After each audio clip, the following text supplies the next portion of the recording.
I'm Casey Nerd. I don't have a hockey mask. I couldn't find a hockey mask to put on. But I got a sigh. But I don't have the other one. I lost the sigh. But I can get it back. I can get it back. Damn! Hi, I'm Andre and I'm a black nerd. And it's time for another Teenage Mutant Ninja Turtles episode review. Sorry I'm late. I'm sorry. I didn't know the show moved to Sundays. I was looking forward to it on Saturday morning and found out that they didn't show it because they're trying to make room for Breadwinners, a cartoon about two ducks that sell bread. Seems like an appropriate show to move Ninja Turtles to Sunday for. Good job, Breadwinners. I'm also not shooting at my house, in case you have noticed. I'm shooting in a secret lair because I had to watch it at Katie's place because I didn't know that they came on Sunday. Not to mention, I haven't done these in a while because we haven't had a new Ninja Turtles episode for a few weeks now. But man, when you come back, Ninja Turtles, you come back strong. The Good, the Bad, and Casey Jones is hands down one of my favorite episodes of the season. This had so many homages to the first Ninja Turtles movie, I don't even know where to begin. So it starts with Casey Jones doing his Spider-Man Tobey Maguire bit of writing in a journal, and we're seeing the journal and seeing him getting ready, setting up his weapons, his suit, and then we finally see the Casey Jones. And he is hardcore Casey Jones. He's not just wearing a mask, he's also painting his face. He is not playing around. He finds the purple dragon, start beating him up, but then Raphael, who left his lair because he was very, very angry, does that sound familiar?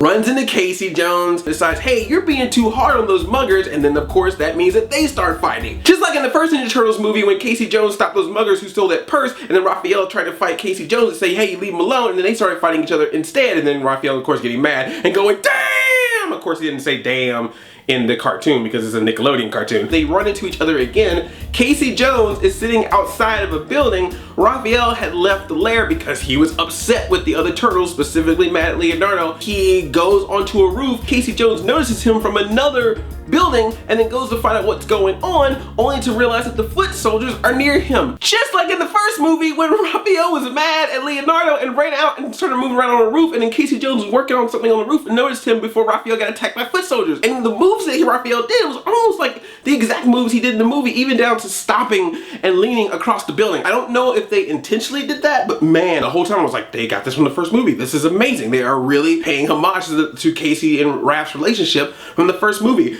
Good job. We're not just throwing in references to the first movie, we're also throwing references to the 80s series. We also get the first official appearance of Irma. That is right. Irma is now in the series. She's April's friend. She's April's nerdy Velma-esque friend who's questioning Casey Jones and what he's doing at night. She's just in one scene, but it was just like, the whole time I was like, is that Irma? She's wearing glasses, but she doesn't have the ponytail anymore. She's got like regular cut hair, and she's kind of has the nerdy goth chick look, all black and purple and stuff like that. But the whole time I was like, are you Irma? Are you Irma? And sure enough, Casey Jones calls her Irma, and I'm just like, yeah, Irma's up in this cartoon. What? Now let's get Vernon, son. Please put Vernon in the cartoon, please, and have him have that snooty like, oh, Vernon, yeah. They just need to add more people, you know, just for laughs. Casey Jones finds out the lair and follows Raphael back to the lair, but then the foot soldiers follow him. Kind of similar to when Raphael in the movie found April O'Neil, saved her, but then didn't know a foot soldier followed him back, which leads to, yes, a foot soldier fight in the Turtles' lair. And we're talking about the Turtles, April, Casey Jones, and Splinter fighting all these foot soldier robots. And you can tell they're robots now because when they were humans back in the first season, they were kind of like, oh, yeah, we're gonna fight you, we're Ninja Turtles, we're not gonna hurt you. Now they know they're robots. These turtles are cutting them up, chopping them up. There's a scene where Raphael throws a sigh right in the middle of a foot soldier's head. You couldn't do that if that was human, but he did that when it was a robot. One of the foot soldier robots scans the location of the turtles' lair, and he's trying to take it back to Krang so they know where the turtles are. So Raphael and Casey Jones have to go stop him. So this of course means that the two guys that were fighting each other now have to work together to stop this one foot soldier, and that whole sequence is absolutely amazing. There's a fight that takes place on a train, they're fighting in a subway, they have to throw each other and work together to stop the foot soldiers, and of course this leads to the camaraderie between Raphael and Casey, which is great but also scary because they're both vigilante style attitudes. They both want to just go out and fight first, ask questions later. So as Donatello eloquently put, we now basically have two Raphaels on the show. Yes! I'm pretty sure there's still gonna be some disconnect between how Casey wants to do things and how Raphael wants to do things with Casey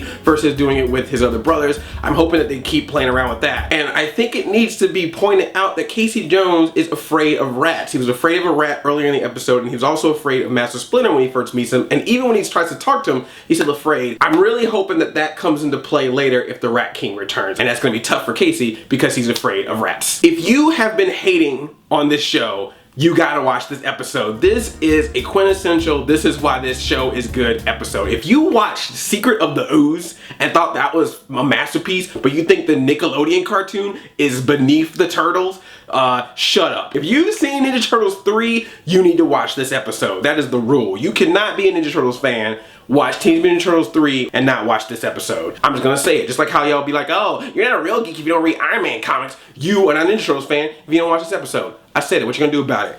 Casey Nerd. So now I'm gonna skip church and watch the Ninja Turtles on Sunday so I can keep giving you guys recaps. Sorry, Jesus.